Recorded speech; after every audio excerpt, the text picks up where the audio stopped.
Gaval tabida Manipur muthatlankre aronba agenda leirabra hangnarokle rally chatuna khunggang changsinkre lengaki pangmising boycott tawkre ngasi pen down strike chathaduna mifam pangthokadori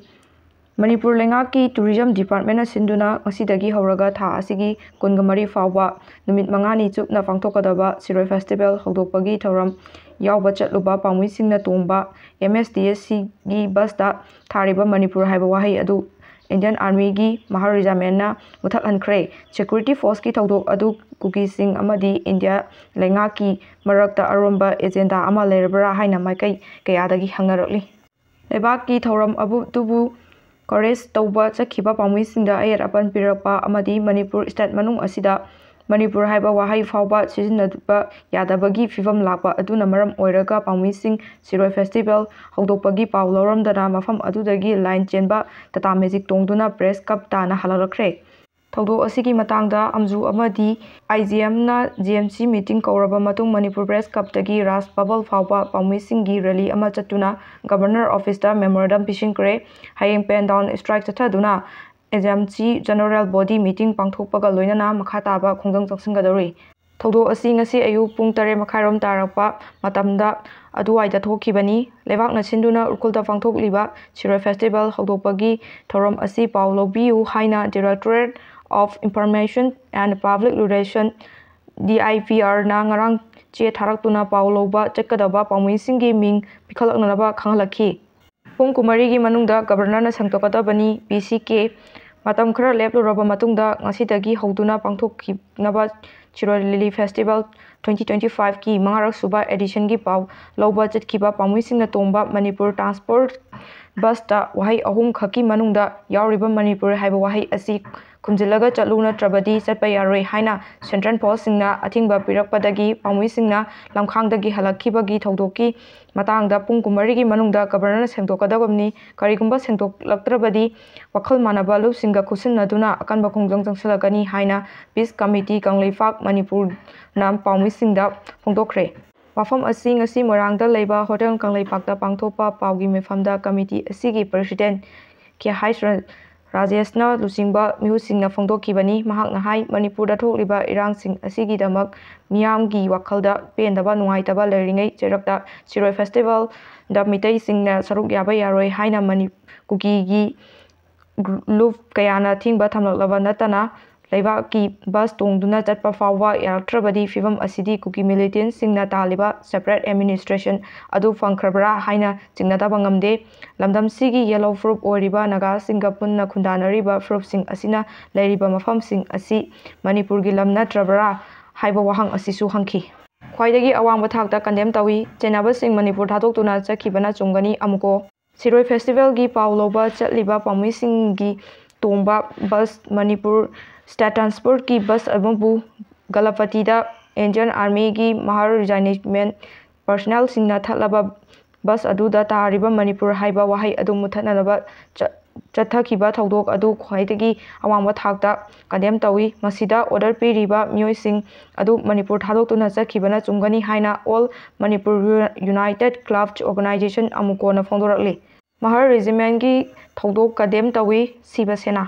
Manipur gi MLA singna marin yaudabadagi tholakpani ojoy ngasi urkulda hodokhiba Siroi Lily Festival 2025 ki pawloba chatkhiba pangmisingna tongba MSDC gi basta Manipur State Transport thabagi mahota Manipur haiba wahai asi khumjindrabadi natraga muthatabadi chapa yaroi haiduna Central Post na athingba pirakpagi thodoksi Manipur gi MLA singna marin yaudabadagi tholakpani hojik lariba state asigi politician gi fivam asi yorba fawbada MLA singsina kari mata haiba ngamdre CEO singna tawhaningba kayasu tawthoraktri haiduna akanba maongda yaningdaba thodokni hairakhi Constitution gi miyamda ningtamna mafam amadagi mafam amada chatpa yabagi right India lengakna phanghangadabani bofel haukiba chahi 2023 gi May 3 dagi hoduna dom asida lariba miyoi singa mafam asigda lejoriba constitution na piba free movement gi right adu ngasi phawba ngamhandana lariba asi pendra phongdoraktuna Manipur Press Congress Committee na lebak asigi constitution right to lebak miyamda phanghanaba honabada union government na mathau ningtina pangthokpa ngamdre haiduna union government gi mathakta maran sikre afam asi ngasi Congress Bawal da pangthokpa pawgi mifam amada MPCCꯒꯤ senior spokesperson ꯑꯣꯏꯕꯇ ꯅꯠꯇꯅ ICCꯒꯤ member ꯑꯃ ꯑꯣꯏꯅꯁꯨ ꯑꯣꯏꯔꯤꯕ ꯅꯤꯡꯉꯣꯝꯕꯝ ꯕꯣꯐꯦꯜꯅ ꯄꯥꯎꯃꯤꯁꯤꯡꯒ ꯎꯅꯕꯒꯤ ꯊꯧꯔꯝꯗ ꯐꯣꯡꯗꯣꯛꯈꯤꯕꯅꯤ꯫ ꯕꯣꯐꯦꯜ ꯃꯤꯇꯩꯅ ꯄꯥꯎꯒꯤ ꯃꯤꯐꯝ ꯑꯗꯨꯗ ꯃꯈꯥ ꯇꯥꯅ ꯍꯥꯏꯔꯗꯨꯅ ꯉꯁꯤꯗꯒꯤ ꯍꯧꯗꯨꯅ ꯎꯈ꯭ꯔꯨꯜ ꯗꯤꯁꯇ꯭ꯔꯤꯛꯇ ꯄꯥꯡꯊꯣꯛꯂꯤꯕ ꯁꯤꯔꯣꯏ ꯂꯤꯂꯤ ꯐꯦꯁꯇꯤꯚꯦꯜ ꯍꯧꯗꯣꯛꯄꯒꯤ ꯄꯥꯎ ꯂꯧꯕ ꯆꯠꯈꯤꯕ ꯄꯥꯎꯃꯤꯁꯤꯡꯅ ꯇꯣꯡꯕ ꯃꯅꯤꯄꯨꯔ ꯁ꯭ꯇꯦꯠ ꯇ꯭ꯔꯥꯟꯁꯄꯣꯔꯠꯀꯤ ꯕꯁ ꯑꯃ ꯂꯃꯈꯥꯡꯗ ꯁꯦꯀ꯭ꯌꯨꯔꯤꯇꯤ ꯐꯣꯔꯁꯅ ꯊꯠꯇꯨꯅ ꯆꯠꯍꯟꯈꯤꯗꯕ ꯑꯗꯨ ꯌꯥꯅꯤꯡꯗꯦ꯫ ꯃꯤꯌꯥꯝ ꯈꯪꯍꯟꯗꯅ ꯃꯅꯤꯄꯨꯔ ꯑꯁꯤ ꯃꯤꯂꯤꯇꯔꯤꯅ ꯂꯩꯉꯥꯛꯂꯕ꯭ꯔꯥ ꯀꯣꯀꯣꯃꯤ ꯃꯅꯤꯄꯨꯔ ꯑꯃꯗꯤ ꯂꯩꯕꯥꯛ ꯃꯤꯌꯥꯝ ꯉꯥꯛ-ꯁꯦꯟꯅꯕ ꯂꯥꯛꯈꯤꯕ ꯏꯟꯗꯤꯌꯟ ꯑꯥꯔꯃꯤꯅ ꯁ꯭ꯇꯦꯠ ꯂꯩꯉꯥꯛꯀꯤ ꯊꯕꯛ ꯑꯃꯗꯤ ꯁ꯭ꯇꯦꯠꯀꯤ ꯁꯦꯀ꯭ꯌꯨꯔꯤꯇꯤꯗ ꯈꯨꯠ ꯊꯤꯡꯖꯤꯜꯂꯗꯨꯅ ꯁꯤꯚꯤꯜ ꯑꯣꯊꯣꯔꯤꯇꯤꯒꯤ ꯂꯩꯔꯤꯕ ꯀꯟꯗꯦꯝꯁꯤꯡ ꯅꯥꯊꯩꯔꯗꯨꯅ ꯆꯠꯊꯔꯛꯂꯤꯕ ꯀꯥ ꯍꯦꯟꯕ ꯊꯕꯛꯁꯤꯡ ꯑꯁꯤ ꯃꯤꯌꯥꯝ ꯈꯪꯍꯟꯗꯅ ꯃꯅꯤꯄꯨꯔ ꯑꯁꯤ ꯃꯤꯂꯤꯇꯔꯤꯅ ꯂꯩꯉꯥꯛꯂꯕ꯭ꯔꯥ ꯍꯥꯏꯅ coordinating committee on Manipur integrity ꯀꯣꯀꯣꯃꯤꯅ ꯊꯥꯗꯣꯔꯛꯄ ꯆꯦꯔꯣꯜ ꯑꯃꯅ ꯐꯣꯡꯗꯣꯔꯛꯂꯤ꯫ ꯑꯦꯟꯇꯤ ꯅꯦꯁꯅꯦꯜ ꯑꯣꯏꯕ ꯃꯍꯥꯔ ꯔꯤꯖꯥꯏꯟꯃꯦꯟꯠꯒꯤ ꯊꯧꯗꯣꯛ ꯑꯗꯨ ꯂꯩꯕꯥꯛꯅ ꯆꯠꯊꯍꯜꯂꯕ꯭ꯔꯥ ꯃꯍꯦꯁꯣꯔ ꯊꯣꯡꯅꯥꯎꯖꯝ ꯑꯦꯟꯇꯤ ꯅꯦꯁꯅꯦꯜ ꯑꯣꯏꯕ ꯃꯍꯥꯔ ꯔꯤꯖꯥꯏꯟꯃꯦꯟꯠꯅ ꯄꯥꯎꯃꯤꯁꯤꯡꯗ ꯆꯠꯊꯔꯛꯂꯤꯕ ꯊꯧꯑꯣꯡ ꯑꯗꯨ ꯂꯩꯕꯥꯛꯅ ꯆꯠꯊꯍꯜꯂꯕ꯭ꯔꯥ? ꯑꯊꯨꯕ ꯃꯇꯝꯗ ꯑꯋꯥꯡꯕ ꯊꯥꯛꯀꯤ ꯏꯟꯀ꯭ꯋꯥꯔꯤ ꯀꯝꯃꯤꯇꯤ ꯁꯦꯝꯗꯨꯅ ꯃꯍꯥꯔ ꯔꯤꯖꯥꯏꯟꯃꯦꯟꯠꯒꯤ ꯃꯊꯛꯇ ꯊꯤꯖꯤꯟꯒꯗꯕꯅꯤ ꯍꯥꯏꯅ Republican party of India RPI Athawale Manipur state ꯌꯨꯅꯤꯌꯟꯒꯤ ꯄ꯭ꯔꯁꯤꯗꯦꯟꯠ ꯃꯍꯦꯁꯣꯔ ꯊꯣꯡꯅꯥꯎꯖꯝꯅ ꯐꯣꯡꯗꯣꯔꯛꯈ꯭ꯔꯦ꯫ ꯀꯪꯒ꯭ꯔꯦꯁ ꯄꯥꯔꯇꯤꯅ ꯀꯟꯗꯦꯝ ꯇꯧꯔꯛꯂꯤ꯫ ꯁꯤꯔꯣꯏ ꯂꯤꯂꯤ ꯐꯦꯁꯇꯤꯚꯦꯜꯒꯤ ꯄꯥꯎ ꯂꯧꯕ ꯆꯠꯈꯤꯕ ꯃꯤꯗꯤꯌꯥ ꯄꯔꯁꯟꯁꯤꯡꯅ ꯉꯁꯤ ꯃꯅꯤꯄꯨꯔ ꯁ꯭ꯇꯦꯠ ꯇ꯭ꯔꯥꯟꯁꯄꯣꯔꯠꯀꯤ ꯕꯁ ꯇꯣꯡꯗꯨꯅ ꯆꯠꯄꯗ ꯃꯅꯤꯄꯨꯔ ꯊꯥꯕ ꯌꯥꯔꯣꯏ ꯍꯥꯏꯕ ꯑꯁꯤ ꯑꯃꯗꯤ ꯂꯪꯊꯨꯡꯐꯝ ꯌꯧꯕ ꯐꯥꯎꯕ ꯆꯠꯄ ꯌꯥꯔꯣꯏ ꯍꯥꯏꯅ ꯊꯤꯡꯉꯛꯄ ꯑꯁꯤ ꯃꯅꯤꯄꯨꯔ ꯄ꯭ꯔꯦꯁ ꯀꯪꯒ꯭ꯔꯦꯁ ꯄꯥꯔꯇꯤ MPPCꯅ ꯑꯀꯟꯕ ꯃꯑꯣꯡꯗ ꯀꯟꯗꯦꯝ ꯇꯧꯔꯛꯂꯤ꯫ ꯃꯅꯤꯄꯨꯔ ꯊꯥꯕ ꯃꯨꯊꯠꯂꯨ ꯍꯥꯏꯔꯤꯕꯁꯤ ꯄꯤꯌꯔ ꯂꯩꯕꯥꯛꯀꯤ ꯀꯔꯝꯕ ꯑꯦꯖꯦꯟꯗꯥꯅꯣ? ꯉꯁꯤ ꯃꯅꯤꯄꯨꯔꯒꯤ ꯒꯚꯔꯅꯔꯁꯨ ꯁꯔꯨꯛ ꯌꯥꯗꯨꯅ ꯎꯈ꯭ꯔꯨꯜꯗ ꯄꯥꯡꯊꯣꯛꯈꯤꯕ ꯂꯝꯗꯝ ꯑꯁꯤꯒꯤ ꯆꯥꯎꯊꯣꯛꯅꯤꯡꯉꯥꯏ ꯑꯃꯗꯤ ꯂꯦꯝꯖꯅꯤꯡꯉꯥꯏ ꯑꯣꯏꯔꯕ ꯃꯉꯥꯔꯛ ꯁꯨꯕ ꯁꯤꯔꯣꯏ ꯂꯤꯂꯤ ꯐꯦꯁꯇꯤꯚꯦꯜ ꯌꯥꯎꯕ ꯆꯠꯈꯤꯕ ꯄꯥꯎꯃꯤ ꯃꯤꯌꯥꯝꯗ ꯁꯦꯟꯇ꯭ꯔꯦꯜ ꯁꯦꯀ꯭ꯌꯨꯔꯤꯇꯤ ꯐꯣꯔꯁ ꯈꯔꯅ ꯒꯂꯄꯇꯤꯗ ꯑꯦꯔꯤꯌꯥꯒꯤ ꯎꯈ꯭ꯔꯨꯜ ꯂꯝꯕꯤꯗ ꯃꯅꯤꯄꯨꯔ ꯁ꯭ꯇꯦꯠ ꯇ꯭ꯔꯥꯟꯁꯄꯣꯔꯠ ꯕꯁ ꯇꯣꯡꯗꯨꯅ ꯆꯠꯈꯤꯕꯁꯤꯡꯗ ꯃꯅꯤꯄꯨꯔ ꯍꯥꯏꯕ ꯋꯥꯍꯩ ꯑꯁꯤ ꯂꯧꯊꯣꯛꯇꯨꯅ ꯃꯨꯊꯠꯂꯒ ꯆꯠꯂꯨ ꯍꯥꯏꯕꯁꯤ ꯄꯤꯌꯔ ꯒꯚꯔꯟꯃꯦꯟꯠ ꯑꯃꯗꯤ ꯃꯅꯨꯡꯗ ꯑꯔꯣꯟꯕ ꯀꯔꯝꯕ ꯑꯦꯖꯦꯟꯗꯥ ꯂꯩꯕꯅꯣ ꯍꯥꯏꯅ ꯁꯂꯥꯏ ꯑꯀꯟꯕ ꯂꯨꯞꯅ ꯆꯤꯟꯗꯨꯅ ꯅꯨꯡꯉꯥꯏꯇꯕ ꯂꯣꯏꯅꯅ ꯄꯦꯟꯗꯕ ꯐꯣꯡꯗꯣꯔꯛꯂꯤ꯫ ꯄꯥꯎꯃꯤꯁꯤꯡꯅ ꯒꯂꯇꯥꯕꯤꯗꯒꯤ ꯍꯜꯂꯛꯈꯤꯕ ꯑꯆꯨꯝꯕ ꯈꯣꯡꯊꯥꯡꯅꯤ꯫ ꯑꯦꯝꯇꯣꯝꯕꯤ ꯂꯝꯗꯝ ꯑꯁꯤꯒꯤ ꯑꯄꯨꯟꯕꯒꯤ ꯁꯛꯇꯝ ꯁꯥꯒꯠꯅꯕ ꯑꯃꯗꯤ ꯁ꯭ꯇꯦꯠ ꯐ꯭ꯂꯥꯋꯔ ꯑꯣꯏꯔꯤꯕ ꯁꯤꯔꯣꯏ ꯂꯤꯂꯤꯕꯨ ꯁꯛꯇꯥꯛꯄꯒ ꯂꯣꯏꯅꯅ ꯂꯩ ꯑꯁꯤꯅ ꯍꯧꯔꯤꯕ ꯁꯤꯔꯣꯏꯁꯤꯡꯕꯨ ꯄ꯭ꯔꯃꯣꯠ ꯇꯧꯅꯕ ꯄꯥꯟꯗꯝꯗ ꯄꯥꯡꯊꯣꯛꯂꯤꯕ ꯁꯤꯔꯣꯏ ꯐꯦꯁꯇꯤꯚꯦꯜꯒꯤꯗꯃꯛꯇ ꯄꯥꯎ ꯂꯧꯕ ꯆꯠꯄ ꯄꯥꯎꯃꯤꯁꯤꯡꯅ ꯇꯣꯡꯕ MST ꯕꯁꯇꯒꯤ ꯃꯅꯤꯄꯨꯔ ꯂꯧꯊꯣꯛꯀꯗꯕꯅꯤ ꯍꯥꯏꯕꯗꯒꯤ ꯄꯥꯎꯃꯤꯁꯤꯡꯅ ꯎꯈ꯭ꯔꯨꯜ ꯌꯧꯗꯅ ꯍꯜꯂꯛꯈꯤꯕ ꯑꯗꯨ ꯑꯆꯨꯝꯕ ꯈꯣꯡꯊꯥꯡꯅꯤ ꯍꯥꯏꯅ ꯁꯤꯕ ꯁꯦꯅꯥ ꯃꯅꯤꯄꯨꯔ ꯄ꯭ꯔꯗꯦꯁꯀꯤ ꯑꯦꯝꯇꯣꯝꯕꯤꯅ ꯐꯣꯡꯗꯣꯔꯛꯈ꯭ꯔꯦ꯫ ꯃꯍꯥꯔ ꯔꯤꯖꯥꯏꯟꯃꯦꯟꯠꯁꯤꯡꯒꯤ ꯊꯧꯑꯣꯡ ꯃꯥꯏꯀꯩ ꯀꯌꯥꯗꯒꯤ ꯌꯥꯅꯤꯡꯗꯕ ꯐꯣꯡꯗꯣꯔꯛꯂꯤ꯫ ꯃꯅꯤꯄꯨꯔ ꯊꯥꯕ ꯌꯥꯔꯣꯏ ꯍꯥꯏꯕ ꯏꯟꯗꯤꯌꯟ ꯑꯥꯔꯃꯤꯒꯤ ꯋꯥꯐꯝ ꯒꯚꯔꯅꯔꯅ ꯁꯦꯡꯗꯣꯛꯀꯗꯕꯅꯤ꯫ ꯀꯩꯊꯦꯜ ꯏꯃꯥꯁꯤꯡ ꯁꯤꯔꯣꯏ ꯂꯤꯂꯤ ꯐꯦꯁꯇꯤꯚꯦꯜꯒꯤ ꯄꯥꯎ ꯂꯧꯅꯕꯒꯤꯗꯃꯛꯇ ꯏꯝꯐꯥꯜꯗꯒꯤ ꯎꯈ꯭ꯔꯨꯜ ꯇꯝꯅ ꯆꯠꯈꯤꯕ ꯄꯥꯎꯃꯤꯁꯤꯡꯅ ꯇꯣꯡꯕ ꯃꯅꯤꯄꯨꯔ ꯁ꯭ꯇꯦꯠ ꯇ꯭ꯔꯥꯟꯁꯄꯣꯔꯠꯀꯤ ꯕꯁꯇ ꯃꯅꯤꯄꯨꯔ ꯊꯥꯔꯤꯕ ꯋꯥꯍꯩ ꯑꯗꯨ ꯈꯨꯝꯖꯤꯟꯅꯕ ꯃꯍꯥꯔ ꯔꯤꯖꯥꯏꯟꯃꯦꯟꯠꯁꯤꯡꯅ ꯆꯠꯊꯔꯛꯈꯤꯕ ꯊꯧꯑꯣꯡ ꯑꯗꯨ ꯃꯥꯌꯣꯛꯇ ꯈ꯭ꯋꯥꯏꯔꯥꯛꯄꯝ ꯏꯃꯥ ꯀꯩꯊꯦꯜ ꯐꯝꯕꯤꯁꯤꯡꯒ ꯌꯥꯎꯅ ꯇꯣꯉꯥꯟꯕ ꯃꯥꯏꯀꯩ ꯀꯌꯥꯗꯒꯤ ꯌꯥꯅꯤꯡꯗꯕ ꯐꯣꯡꯗꯣꯔꯛꯂꯤ꯫ ꯏꯟꯗꯤꯌꯟ ꯑꯥꯔꯃꯤꯒꯤ ꯊꯧꯗꯣꯛ ꯑꯗꯨ ꯈ꯭ꯋꯥꯏꯔꯥꯛꯄꯝ ꯀꯩꯊꯦꯜꯒꯤ ꯏꯃꯥꯁꯤꯡꯅ ꯑꯀꯟꯕ ꯃꯑꯣꯡꯗ ꯌꯥꯅꯤꯡꯗꯕ ꯐꯣꯡꯗꯣꯛꯄꯒ ꯂꯣꯏꯅꯅ ꯃꯅꯤꯄꯨꯔꯒꯤ ꯒꯚꯔꯅꯔ ꯑꯖꯣꯏ ꯀꯨꯃꯥꯔ ꯕꯥꯂꯥꯅ ꯐꯦꯁꯇꯤꯚꯦꯜ ꯑꯁꯤꯒꯤ ꯃꯅꯨꯡꯗ ꯃꯈꯜ ꯑꯃꯠꯇꯒꯤ ꯑꯌꯦꯠ ꯑꯄꯟ ꯊꯣꯛꯍꯜꯂꯣꯏ ꯍꯥꯏꯅ ꯐꯣꯡꯗꯣꯛꯈꯤꯕ ꯋꯥꯐꯝ ꯇꯨꯡꯑꯣꯏꯅꯕꯒ ꯂꯣꯏꯅꯅ